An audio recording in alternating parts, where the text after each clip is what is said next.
Germany commemorated 75 years since the Allied bombing devastated the city.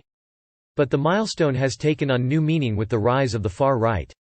Berlin, Germans on Thursday marked 75 years since Allied bombs destroyed the eastern city of Dresden, with national leaders emphasizing atonement and the universal mourning of the war's victims, even as the far right has promoted a revisionist view of the Nazi state. Images of Dresden's skeletal, burned-out buildings have become synonymous with the ravages of war. The inferno devastated the city, the capital of the state of Saxony, resulting in temperatures so hot that they caused the stone dome of the Church of Our Lady to collapse. It was rebuilt after reunification and consecrated in 2005.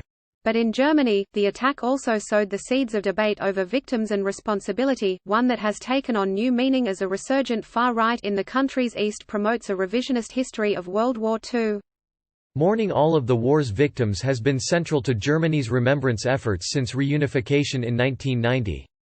Today, when we remember the history of the bombings in our country, we remember both the suffering of people in German cities and the suffering that Germans inflicted on others, President Frank-Walter Steinmeier said in a speech at the official ceremony on Thursday.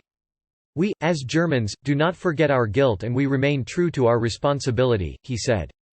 "Always." In the days after the bombing on February 13, 1945, the Nazi propaganda ministry declared the Dresden bombing a terror attack, circulating reports that up to 200,000 people had perished.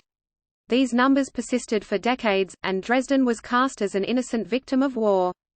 After German reunification in 1990, historians and researchers determined that about 25,000 people perished in the attack, a number in line with fatalities in other German cities targeted by American and British pilots in the final days of the war. But even as city and national leaders called on residents to heed the lessons of the past, members of the far-right Alternative for Germany party promoted the Nazi line. The suffering was immeasurable. The Allied attack on a city full of refugees is a war crime. Tino Kruppala, a spokesman for the party, which has questioned and belittled the country's post-World War II culture of atonement for Nazi crimes, said on Twitter. Like many of the Jews who survived the Holocaust, the number of people who remember the inferno that engulfed the city are dying out. Ursula Elsner was 14 when the bombs fell. In an interview with Der Spiegel, she recalled her mother dragging her and her brother out of bed to hide in the cellar as the sirens wailed. When the house caught fire, they emerged and spent hours clinging to a lamppost as the hot winds of the firestorm raged around them, she said. Now 89, she said the anniversary should serve as a warning against war, not be misused for political gain. This day belongs to us, she said. As evening fell on Thursday, residents stood in the rain and joined hands in a human chain that snaked through the wet streets, encircling the heart of the city, a tradition that began several years ago when the tactic was used to block a neo-Nazi march.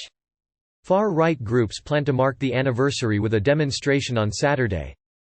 Mr. Steinmeier urged Germans to push back against efforts to contradict or play down their country's responsibility for the crimes of World War II.